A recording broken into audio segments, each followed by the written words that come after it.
नमस्कार दोस्तों, स्वागत है आपका हमारे चैनल न्यूज मार्केट्स 24 में। आज भारत वनस्पति तेलों पर आयात कर बढ़ाने की योजना से जुड़ी बड़ी खबर के बारे में बताएंगे। भारत वनस्पति तेलों पर आयात कर बढ़ाने की योजना बना रहा है, जिससे तिलहन किसानों को समर्थन मिल सके, जो इस समय तिलहन की कम कीमतों से जूझ रहे हैं। यह कदम देश में वनस्पति तेल की विदेशी खरीद को प्रभावित कर सकता है, जिससे पाम ऑयल, सोया ऑयल और सूरजमुखी तेल की मांग में कमी आने की संभावना है। इस विषय पर दो सरकारी सूत्रों ने बुधवार को जानकारी दी, जिसमें बताया गया कि सरकार किसानों की मदद के लिए विभिन्न विकल्पों पर विचार कर रही है और उनमें से एक विकल्प आयात कर बढ़ाने का है। यह कदम जल्द ही घोषित किया जा सकता है। हालांकि अभी इस बारे में अंतिम निर्णय नहीं लिया गया है, लेकिन कृषि मंत्रालय ने इस प्रस्ताव को तैयार कर लिया है और इसे वित्त मंत्रालय के अधीन राजस्व विभाग द्वारा अंतिम रूप दिया जाएगा। 2022 में भारत ने वनस्पति तेलों पर बुनियादी आयात करों को हटाकर उनकी कीमतों को नियंत्रित करने का प्रयास किया था।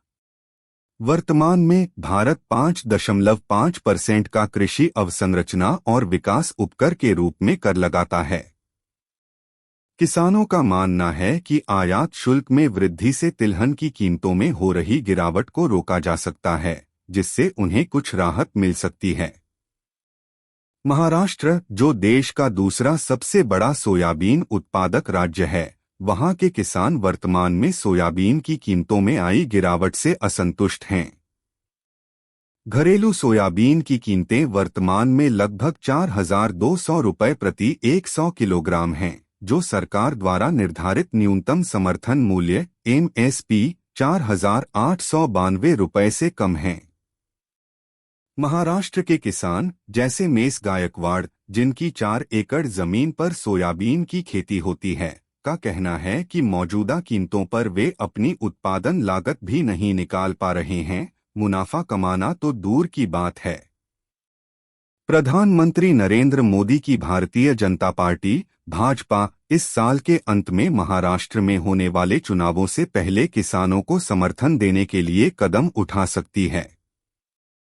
इस कदम से किसानों के बीच पार्टी की लोकप्रियता बढ़ाने की कोशिश की जा रही है, क्योंकि वे एक महत्वपूर्ण मतदाता समूह का हिस्सा हैं।